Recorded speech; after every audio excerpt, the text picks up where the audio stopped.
टीकाकरण ना,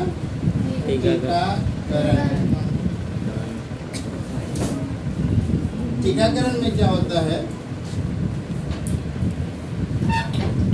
मृत सूक्ष्मजीव या उससे मिलता जुलता डुप्लीकेट सूक्ष्मजीव, मृत सूक्ष्मजीव या उससे मिलता जुलता डुप्लीकेट सूक्ष्मजीव। जैसे जब कोरोना हुआ था तो कोरोना का वैक्सीन दिया गया, यानी कोरोना का टीकाकरण दिया गया।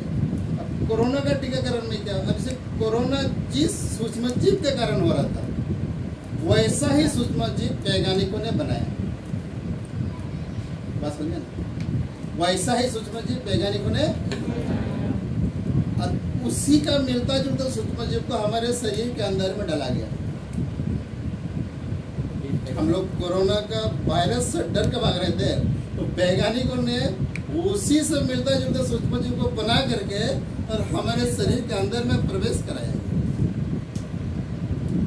समझ में ना, या तो मृत सूक्ष्मजीव या उससे मिलता जुलता सूक्ष्मजीव को सुई के माध्यम से हमारे शरीर में डाला जाता है।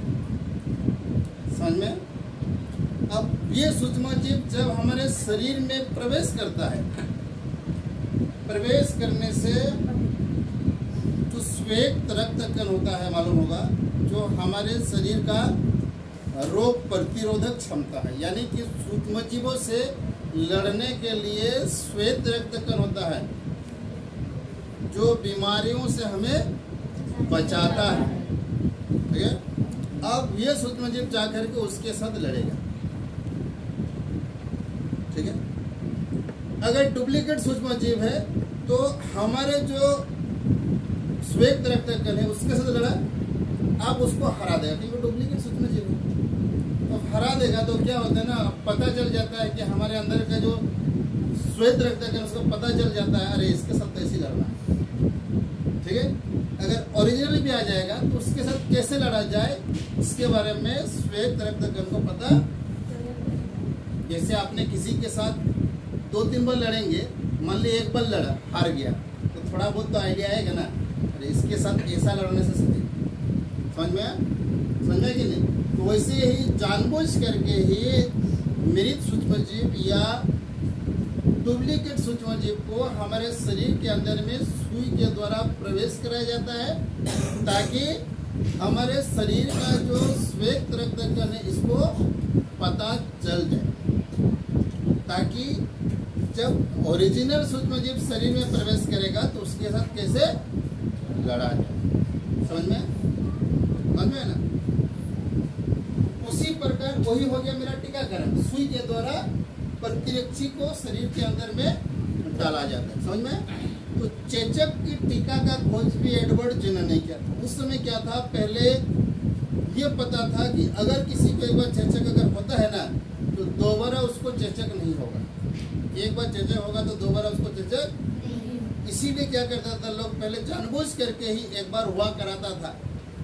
जैसे किसी को चेचक है तो अच्छे आदमी को भी स्किन में रगड़ा करके हुआ कराता था ताकि एक बार होने के बाद दोबारा नहीं होगा। बस समझे ना, एक बार होने के बाद दोबारा नहीं होगा, इसलिए लोग जानबूझ करके भी कराता था। ठीक है, इसके बाद क्या हुआ, जब ये टीका का खोज हुआ तो चेचक जिस सूक्ष्मजीव के कारण होता है वैसा ही सूक्ष्मजीव, मिलता जुलता सूक्ष्मजीव को बना लिया। अब मिलता जुलता सूक्ष्मजीव को बना करके शरीर के अंदर में डाला जाता है। तब एक बार अगर हमारे व्हाइट ब्लड सेल एक बार उस सूक्ष्मजीव के साथ लड़ेगा डुप्लीकेट के साथ, तो पता चल जाता है और इसके साथ तो ऐसे ही लड़ना है। बस समझा ना कि नहीं? अगर जब ओरिजिनल भी प्रवेश करेगा तो उसको पता चल जाता है कि हमको इसके साथ ऐसे। बस समझ में? वही सुई के माध्यम से ही उससे मिलता जुलता सूक्ष्मजीव को डाला जाता है, वही है टीका। समझ में कि नहीं? छोटा बच्चों का बहुत सारा टीका लगाया जाता है।